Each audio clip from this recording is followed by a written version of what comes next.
तत्सुया एक ऐसा बदकिस्मत बच्चा था जो मैजिक नहीं कर सकता था, इसलिए उसकी माँ हमेशा उसकी बेइज्जती करती थी और बचपन से ही उसे परेशान करती रही। तत्सुया की माँ ने उसके पैदा होने से पहले कई बार उसे मारने की कोशिश की। तत्सुया पर टॉर्चर हर दिन खतरनाक होता गया। उसके चौथे जन्मदिन पर उसकी माँ ने उसे एक इलीगल सर्जरी के लिए मजबूर किया। उसकी माँ ने अपनी ब्रोकन माइंड एबिलिटी से तत्सुया के दिमाग को डिस्ट्रॉयड करने की कोशिश की। हालांकि तत्सुया पर यह प्रक्रिया काम नहीं की।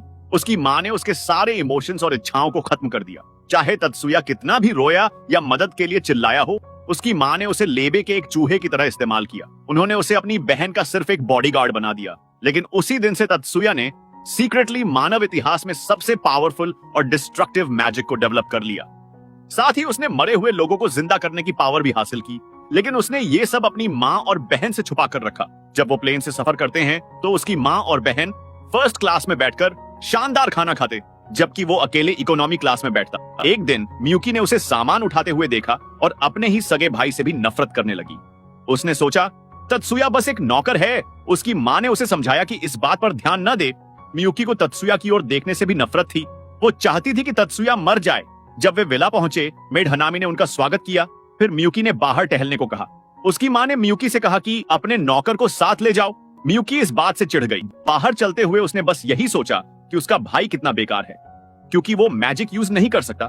तभी तात्सुया ने उसे दूर खींचने की कोशिश की, लेकिन वो बड़ा ब्लैक आदमी जानबूझकर मियुकी को पीछे धकेलने लगा। 3 सोल्जर्स ने उन्हें मारने की धमकी दी, लेकिन तात्सुया अपनी बहन को बचाने के लिए आगे आया और उन्हें अफ्रीका लौटने को कहा। हालांकि उसकी बात सुनकर वो आदमी गुस्से में एक मैजिकल हमला करने लगा, लेकिन तात्सुया ने उसे आसानी से रोक दिया, जिससे मियुकी चौंक गई। जब वो आदमी लड़ाई के लिए आया तो तात्सुया ने उसे वार्निंग दी कि वो गलती कर रहा है। फिर जब उस सोल्जर ने पहला हमला किया तो तात्सुया ने उसे चकमा देकर उसके पेट में मुक्का मारा, जिससे वो घुटनों पर आ गया। बाकी दोनों सोल्जर्स ये देखकर दंग रह गए, लेकिन तात्सुया ने अपनी बहन का हाथ पकड़ा और वहां से चला गया। चलते समय मियुकी ने कभी नहीं सोचा था कि उसका भाई इतना स्ट्रांग हो सकता है, और पहली बार उसे अपने भाई के लिए एक अलग तरह की फीलिंग महसूस की। विला में मियुकी ने हनामी से कहा कि उसके भाई ने उसे बचाया, लेकिन तात्सुया ने बताया कि वो सिर्फ अपने ऑर्डर्स को फॉलो कर रहा था। लेकिन तात्सुया के जाने के बाद मियुकी रोने लगी और सोचने लगी कि आखिर क्यों तत्सुया को उसका सर्वेंट बनना पड़ा। नहाने के बाद हनामी ने मियुकी को बताया कि उनकी माँ की हालत उनकी जानलेवा बीमारी के कारण खराब हो रही है, इसलिए अब मियुकी को उनके परिवार के लिए रॉयल पार्टी में जाना होगा। साथ में तात्सुया भी जाएगा। जब वो लिमुजीन में निकले तो हनामी का दिल टूट गया, क्योंकि वो सिर्फ एक एआई रोबोट थी और तात्सुया एक असली इंसान। उसने मन ही मन सोचा कि काश ये दोनों भाई बहन एक दूसरे के करीब हो पाते। पार्टी में पहुंचने पर मियुकी के अंकल ने उनका स्वागत किया और बाकी परिवार से मिलवाया, लेकिन उन्होंने तात्सुया को पूरी तरह से नजरअंदाज कर दिया। मियुकी के 2 चचेरे भाई अयाको और फूमिया मियुकी से मिलने के लिए एक्साइटेड थे और तात्सुया के बारे में पूछने लगे। जैसे ही उन्होंने तात्सुया को देखा, वे उससे बात करने के लिए दौड़ पड़े। मियुकी ने देखा कि उन बच्चों के पिता इस बात से नाराज थे कि वो असली उत्तराधिकारी को इग्नोर कर रहे हैं, लेकिन मियुकी ने पहली बार अपने भाई को मुस्कुराते हुए देखा और उसे जलन होने लगी कि तात्सुया कभी उसके लिए इस तरह नहीं मुस्कुराए। हालांकि योत्सुबा फैमिली ने तात्सुया को सिर्फ एक औजार के रूप में देखा। उसे लगा कि उसे भी अपने भाई को एक नौकर की तरह देखना होगा और उसके करीब नहीं जाना चाहिए। लेकिन उस पल जब उसने तात्सुया को फिर से मुस्कुराते हुए देखा तो उसके दिल में एक अजीब सा दर्द हुआ। कुछ हफ्ते बाद जब हनामी फोटो ले रही थी तो उसने तात्सुया की उदास नजर देखी और मियुकी से कहा कि वो अपने भाई के साथ एक फोटो ले, लेकिन तात्सुया को अपनी माँ से परमिशन लेनी पड़ी। जब उसे परमिशन मिली तो वो दोनों फोटो के लिए साथ में बैठे। फोटो खिंचवाते वक्त मियुकी लास्ट टाइम में फोटो के लिए मुस्कुराती है, लेकिन तभी उनकी बोट स्पीड से चलने लगी और कैप्टन ने उन्हें सतर्क किया कि एक सबमरीन उनका पीछा कर रही है। जब सबमरीन ने उन पर मिसाइल्स लॉन्च की तो तात्सुया ने टाइम को धीमा किया और अपने मैजिकल पावर से मिसाइल्स के टुकड़े कर दिया। मियुकी हैरान थी कि उसका भाई बिना किसी मैजिक डिवाइस के मैजिक कैसे कर सकता है। रात को नेवी के कमांडर ने जांच शुरू की कि उन पर मिसाइल्स क्यों छोड़ी गईं, लेकिन किसी को कुछ पता नहीं चला। मियुकी ने उनसे कहा कि उनका समय बर्बाद न करें। घर के बाहर वो बड़ा ब्लैक आदमी फिर से तात्सुया से मिला। जब उसके लीडर को पता चला कि तात्सुया वही इंसान था जिसने उसे हराया था, तो उसने अपने जूनियर को माफी मांगने को कहा। तात्सुया ने उसे माफ कर दिया और सोल्जर्स वहां से चले गए। जाते समय लीडर ने तात्सुया को उनके बेस पर आने और उनके साथ ट्रेनिंग करने का इन्विटेशन दिया। अगले दिन हनामी ने मिया को बताया कि उसे एक डांस के लिए इनवाइट किया गया है। इसी वजह से उसने तत्सुया को बुलाया और कहा कि वो कैप्टन्स की ट्रेनिंग के लिए जाए। हालांकि मियुकी ने कहा कि वो अपने भाई के साथ जाना चाहती है और वादा करती है कि वो सिर्फ सोल्जर्स की कॉम्बैट स्किल्स को देखना चाहती है। उसकी बात सुनकर उनकी मां मान जाती है, लेकिन उसने तत्सुया को ऑर्डर दिया कि पब्लिक में वो अपनी बहन को मैजेस्टी के बजाय उसके नाम से बुलाए, ताकि बाकी लोग को पता ना चले कि तात्सुया उसके लिए बस एक नौकर है। घंटों बारिश में चलते हुए दोनों नेवी बेस पर पहुंचे और वहां सभी सोल्जर एक साथ ट्रेनिंग ले रहे थे। आखिर में सोल्जर्स ने बिना मैजिक का यूज किए एक दूसरे से लड़ना शुरू किया। कैप्टन ने तात्सुया से पूछा कि क्या वो इसे आजमाना चाहता है। अपनी बहन की ओर देखते हुए तत्सुया ने ऑफर एक्सेप्ट कर लिया। इसलिए कमांडर ने शिबा को तात्सुया से लड़ने को कहा, यह कहते हुए कि शिबा कॉलेज में नेशनल बॉक्सिंग चैंपियन था। जैसे ही उन्होंने अपनी स्टैंसेस ली, शिबा ने उससे यह मजाक में लेने को कहा, लेकिन जैसे ही मैच शुरू हुआ, शिबा ने आगे बढ़कर तात्सुया पर वार करने की कोशिश की, लेकिन तात्सुया ने उसकी चेस्ट पर एक वार किया, जिससे वो घुटनों के बल गिर गया। कमांडर ने तत्सुया के खिलाफ हारुतो को लड़ाई के लिए बुलाया और उसे अपनी पूरी ताकत का यूज करने को कहा। हारुतो ने तत्सुया को नीचे गिराने के लिए एक किक मारी, लेकिन तात्सुया उसके हर वार से आसानी से बच गया। हालांकि एक सोल्जर और भी ज्यादा हैरान था, क्योंकि तत्सुया इस तरह लड़ रहा था जैसे उसे डेडली कॉम्बैट का एक्सपीरियंस हो। हर बचाव के साथ तात्सुया ने दूरी बढ़ाई ताकि उसका अपोनेंट छिपे हुए हथियार का यूज ना कर सके। बचे हुए वारों को चकमा देने के बाद तत्सुया ने वापस हमला करने की कोशिश की, लेकिन उसके दोनों वार रोक दिए गए। जब हारुतो ने लड़ाई खत्म करने की कोशिश की तो तात्सुया ने उसका हाथ पकड़कर उसे नीचे फेंक दिया, जिससे मैच खत्म हो गया। उसकी बहन उसकी पावर से हैरान थी, लेकिन एक बड़े काले आदमी ने तत्सुया को आखिरी लड़ाई के लिए ऑफर दिया, यह दावा करते हुए कि वो बदले के लिए नहीं लड़ रहा है। कमांडर ने फिर भी तात्सुया से पूछा कि क्या वो लड़ाई के लिए तैयार है, और जब तात्सुया ने इसके लिए हाँ कहा तो मियुकी अपने भाई के बारे में चिंतित हो गई, लेकिन तात्सुया ने उसे बताया कि उसे कुछ नहीं होगा। दोनों ने अपनी पोजीशन ली और सोल्जर ने तुरंत अपनी स्पीड को मैजिक से बढ़ा दिया, लेकिन तात्सुया ने छलांग लगाकर खुद को दूर कर लिया। मियुकी को लगा कि मैजिक का यूज करना चीटिंग है, लेकिन तात्सुया ने मियुकी का नाम लेकर कहा कि उसे असली दुनिया में मैजिशियन से लड़ने के लिए तैयार रहना होगा। जैसे ही वो उसके हमलों को चकमा देता रहा, मियुकी सोचने लगी कि तात्सुया ने सच में पहली बार उसका नाम लिया। तत्सुया ने अपनी पावर्स का यूज करना शुरू किया। जैसे ही सोल्जर उसकी ओर बढ़ा, तभी तत्सुया ने अपने ग्रैंड डेमोलिशन पावर को एक्टिव कर दिया, जिससे सोल्जर की स्पीड रुक गई और तात्सुया ने उसे गिरा दिया।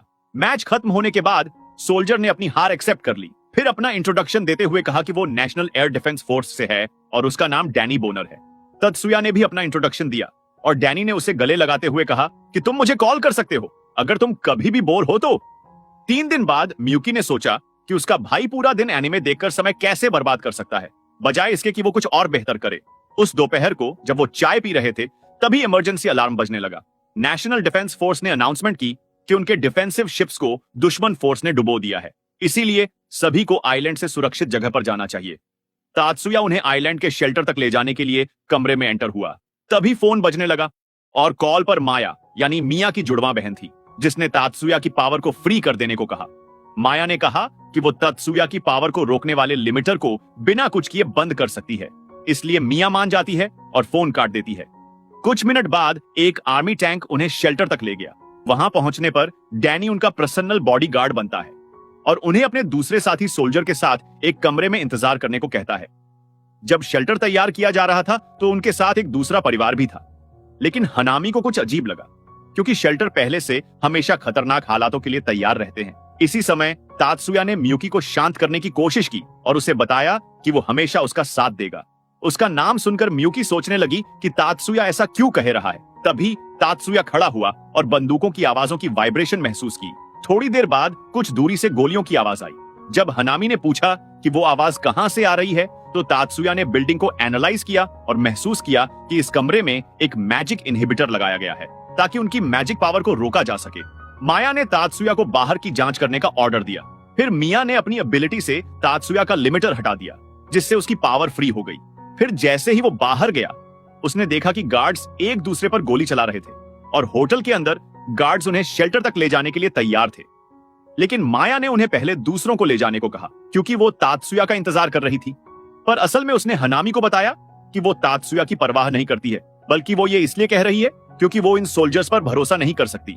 उसी पल डैनी अंदर आया, लेकिन उसके साथियों ने उस पर भी गोली चलानी शुरू कर दी, जबकि वे ध्यान भटकाने में लगे थे। हनामी ने एक प्रोटेक्टिव बैरियर डालने की कोशिश की, लेकिन एक सोल्जर ने उनकी फोर्स फील्ड को तोड़ दिया और उनके मैजिक करने की एबिलिटी को भी खत्म कर दिया। डैनी अपने साथियों पर चिल्लाने लगा कि वो होश में आए, लेकिन उसके दोस्त ने कहा कि वो एक मैजिशियन है जिसे अपनी पावर के कारण खुद को राजा की तरह मानता है।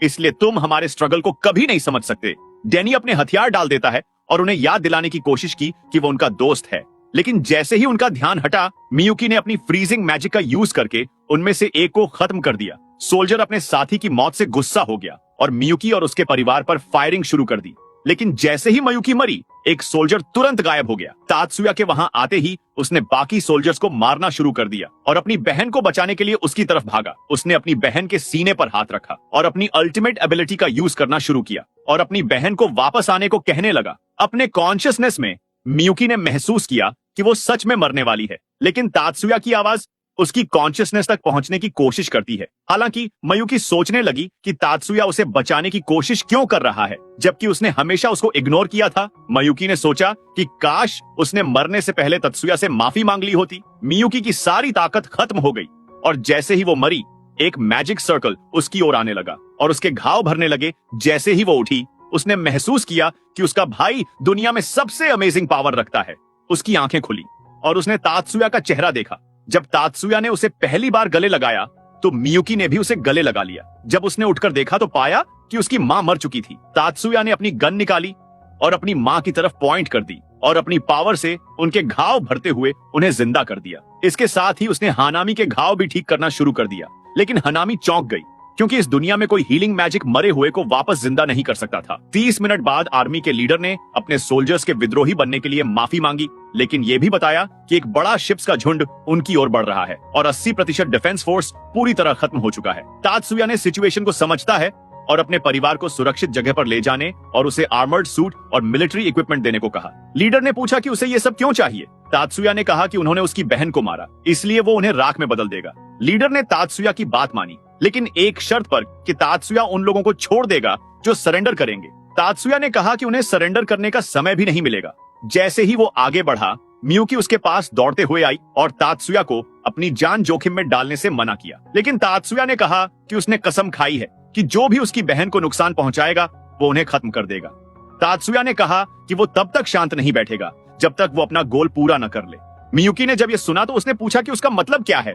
तात्सुया ने महसूस किया कि उसने अनजाने में अपना सीक्रेट बता दिया, लेकिन उसने कहा कि अब समय आ गया है कि वो सच्चाई जाने। उसने कहा कि इस दुनिया में मेरी बहन ही वो चीज है जो मुझे सबसे प्यारी है और अगर मुझे अपनी बहन की सुरक्षा के लिए पूरी पृथ्वी को जलाना पड़े तो मैं ऐसा करूंगा। फिर जैसे ही तात्सुया आगे बढ़ा, आर्मी के हेलीकॉप्टर्स उड़ान भरने लगे। जब दुश्मन का झुंड जमीन पर पहुंचा तो वे सब तेजी से आइलैंड की तरफ बढ़ने लगे, लेकिन जब उन्होंने तात्सुया पर गोलियां चलाई तो उसने अपनी गन से उनकी गोलियों को गायब कर दिया और उन्हें एग्जिस्टेंस से मिटा दिया। अपनी हीलिंग एबिलिटीज से उसने अपने मरे हुए साथियों को वापस जिंदा किया। लेकिन जब मियुकी ने यह सब देखा तो उसने अपनी मां से अपने भाई के बारे में सच्चाई बताने को कहा। उसकी मां ने तात्सुया का सीक्रेट बताने का वादा किया, लेकिन उससे पहले उसने मियुकी को ऑर्डर दिया कि वो उस बेकार और यूजलेस जादूगर को अपना भाई कहना बंद करे। हालांकि मियुकी ने कहा कि तात्सुया ने अपनी स्किल से उसकी जान बचाई है, पर उसकी मां ने कहा कि यही इकलौती चीज है जो तात्सुया कर सकता है, क्योंकि वो एक डिफेक्टिव और बेकार मैजिशियन के रूप में पैदा हुआ था। इस दुनिया में जादू एक पावर है जो डेटा का यूज करके चीजों को मॉडिफाई और मटेरियलाइज किया जा सकता है, लेकिन तात्सुया सिर्फ जानकारी को खत्म कर सकता है और उसे फिर से जोड़ सकता है बिना उसे बदले। तात्सुया बिना किसी जादू के पैदा हुआ था, यहाँ तक कि उसकी रीग्रोथ स्किल को भी जादू नहीं माना गया। इसलिए उसकी बहन ने सोचा कि तात्सुया की एबिलिटी किसी चमत्कार की तरह है। उसकी मां ने बताया कि यात्सुबा फैमिली का हिस्सा सिर्फ वही बन सकता है जो जादू का यूज कर सके। 7 साल पहले उसने आर्टिफिशियल मैजिशियन प्लान के तहत एक फॉरबिडन सर्जरी की, जिसमें उसने तात्सुया के दिमाग में जादू के कैलकुलेशन एरिया को इम्प्लांट किया। इस प्रक्रिया के कारण तात्सुया ने अपने सभी इमोशंस को खो दिया। उसका गुस्सा, गहरा दुख, नफरत, इच्छाएं और यहाँ तक कि प्यार भी। इन सभी इमोशंस के जगह पर उसके पास सिर्फ एक ही इमोशन बचा। इस जादू की एबिलिटी के बदले तात्सुया का जादू भी लगभग बेकार था। उसे हर दिन कड़ी ट्रेनिंग से गुजरना पड़ा ताकि वो एक गार्डियन के तौर पे यूजफुल बन सके। उस पल मियुकी को एहसास हुआ कि उसकी मां ने भी उस सर्जरी के दौरान अपने इमोशंस खो दिए थे, लेकिन उसकी मां ने बताया कि तात्सुया का इकलौता बचा हुई इमोशन उसकी बहन से प्यार है। जब मियुकी ने यह सच्चाई सुनी तो उसने रोना शुरू कर दिया। उसकी मां ने बताया कि तात्सुया ने अपनी पूरी जिंदगी अपनी बहन की जिंदगी को बेहतर बनाने में बिताई है। तात्सुया ने अपनी मां को कभी भी सच में माता पिता के तौर पर नहीं पहचाना। सच्चाई जानने के बाद मियुकी ने सोचा कि क्या उसने तात्सुया के साथ जो बर्ताव किया वो उसका प्रायश्चित कर पाएगी। इस बीच युद्ध के मैदान में बची हुई 6 शिप्स आइलैंड की ओर बढ़ रही थीं। तात्सुया ने अपनी गन को तैयार किया और बेस के अंदर एक विशाल बैरल बनाया। हानामी ने पूछा कि क्या वो तात्सुया की मदद के लिए जा सकती है, लेकिन मिया को इससे कोई फर्क नहीं पड़ा क्योंकि तात्सुया अपनी दूसरी अल्टीमेट एबिलिटी यूज करने वाला था। फायर करने से पहले तात्सुया ने अपने साथियों से कहा कि वे दुश्मन के हाथों मरने से पहले वहां से निकल जाएं। हालांकि सोल्जर्स ने आखिर तक उसका सपोर्ट करने की ठान ली। तात्सुया ने अपने बैरल को नीचे की ओर झुकाया और गोली चलाने लगा। उसी समय दुश्मन की मिसाइलें उनकी ओर गिरने लगी, इसलिए सोल्जर्स ने अपने बैरियर मैजिक एक्टिव कर दिया ताकि विस्फोटों को रोका जा सके। जो समय उन्होंने निकाला उसका यूज तात्सुया ने पहले चलाई गई गोलियों की दिशा को कैलकुलेट करने और अपने आखिरी हमले की तैयारी में किया, लेकिन पूरे झुंड ने एक साथ उस पर सभी मिसाइलें छोड़ दी। तभी हनामी मोटर बाइक पर तेजी से उनकी ओर आई और आखिरी पल में विस्फोटों को रोकने के लिए पहुंच गई। सोल्जर्स ने सोचा कि वो कितनी देर तक टिक पाएगी, लेकिन अपनी एनर्जी खत्म होने से पहले तात्सुया ने आखिरी गोली फायर की। पूरे झुंड के खत्म हो जाने के बाद हनामी गिर गई। विस्फोट के कारण एक सुनामी आने वाली थी, लेकिन वो सब मुश्किल से बच निकले। और बचने के बाद हनामी ने कहा कि उसकी जिंदगी अब खत्म हो चुकी है। उसने तात्सुया को बताया कि उसकी पूरी जिंदगी मिशन और एक एआई के तौर पर उसके परिवार की रक्षा करना था और आज उसने अपनी ड्यूटी पूरी कर ली है। जब तात्सुया उसे ठीक करने वाला था तो उसने तात्सुया को मना कर दिया। हानामी ने कहा कि उसे अपनी लाइफ में कभी भी किसी चीज को चुनने का हक नहीं मिला, लेकिन ये पहली बार है जब मैं अपनी मौत की जगह चुन सकती हूँ। हानामी ने कहा कि अब मैं एक इंसान की तरह मर सकती हूँ, न कि एक रोबोट की तरह। उस पल हानामी ने अपनी आंखें बंद की और फिर कभी नहीं खोली। युवाना इंसिडेंट के 3 साल बाद तात्सुया ने अपनी एजुकेशन को आगे बढ़ाने का फैसला किया और मैजिक फर्स्ट हाई स्कूल में एडमिशन लिया। स्कूल के चारों ओर घूमते हुए तात्सुया एक फर्स्ट कोर्स अपर क्लासमेट से मिला जिसने अपना नाम मायुमी बताया। उसने खुद को स्टूडेंट काउंसिल प्रेसिडेंट बताया और पूछा कि क्या तात्सुया को स्कूल के बारे में किसी मदद की जरूरत है। तात्सुया ने उसके केडीए डिवाइस को देखा और समझ गया कि वो कोई नॉर्मल प्रेसिडेंट नहीं है। तात्सुया ने अपना इंट्रोडक्शन दिया और कहा कि उसे किसी मदद की जरूरत नहीं है।